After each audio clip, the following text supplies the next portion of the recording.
একটু ঠান্ডা পড়লে আমার কেন জানি খাবার-দাবার একদমই খাইতে মন চায় না।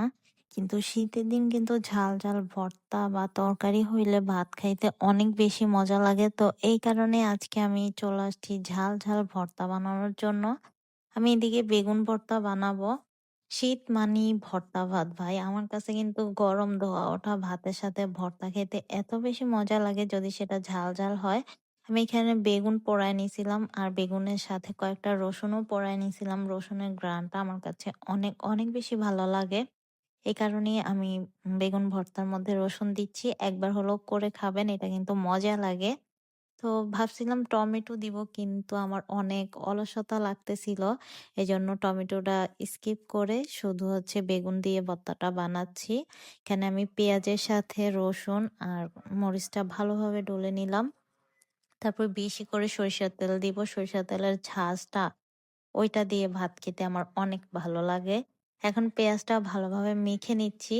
এটাও কিন্তু এক ধরনের ভর্তা, পেঁয়াজের ভর্তা বলে ওইটাকে। কিন্তু আজকে আমি পেঁয়াজের ভর্তা স্কিপ করে বেগুন ভর্তা দিয়ে ভাত খাবো। এই কারণে বেগুনটা মেখে নিলাম। এরকম আমার কিন্তু বেগুন ভর্তা অনেক বেশি পছন্দ। বেগুন ভর্তার সাথে হচ্ছে যদি টমেটো থাকে ওইটা আরো বেশি মজা লাগে। আর আমি এখানে অনেকগুলা দেশি ধনিয়া পাতা দিব। ওইটার ঘ্রাণ তো আরো বেশি জোস। তো দেখেন এই যে আমার ভর্তাটা অলরেডি শেষ। আমি একটু লেবুর রস দিয়ে নিছি। আজকের ভর্তাটা একদমই ইউনিক কিন্তু খেতে অনেক মজা হইছে আমার কাছে। আমার কাছেও ভাল লাগছে ভর্তাটা খেতে। আপনারা একবার হলেও ট্রাই করে দেখতে পারেন গরম ভাতের সাথে এরকম ভর্তা। তো আমি এখানে ধনিয়া পাতা কেটে রেখেছি আগে থেকেই। সবগুলা ধনিয়া পাতা একবারে দিয়ে দিব। লেবুর ঘ্রাণ, তারপর ধনিয়া পাতার ঘ্রাণ আর সরিষার তেলের ঘ্রাণে জমে গেছে ভর্তাটা। আমার ভর্তা প্রায় শেষ। আমি এই ভর্তাটা ২-৩ দিন আগে বানাইছি। এখন আমি ভয়েস দিতে গিয়ে আমার এখন খেতে ইচ্ছা করতেছে। তাইলে বোঝেন এটা কি পরিমাণ মজা হইছে। আমি এদিকে আরেকটু সরিষার তেল দিয়ে নিয়েছিলাম ঝাঁজটা যাতে একটু বেশি হয়। ঠান্ডার দিন তো বেশি ঝাঁজ হইলে আমার কাছে এটা অনেক বেশি মজা লাগে।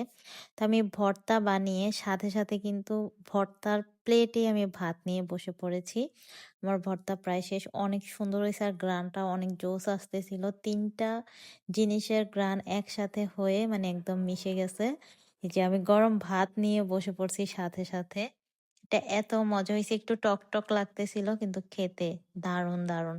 শীতের দিনে এরকম গরম ভাতের সাথে এরকম ঝাল, ঝাল ভর্তা অস্থির লাগে। আপনারা ট্রাই করে দেখতে পারেন। আমার পেজে নতুন হয়ে থাকলে আমার পেজটা ফলো দিয়ে দিবেন। আমার চ্যানেলে নতুন হয়ে থাকলে প্লিজ চ্যানেলটাও সাবস্ক্রাইব করে দিতে ভুলবেন না আর একটা লাইক দিয়ে দিবেন।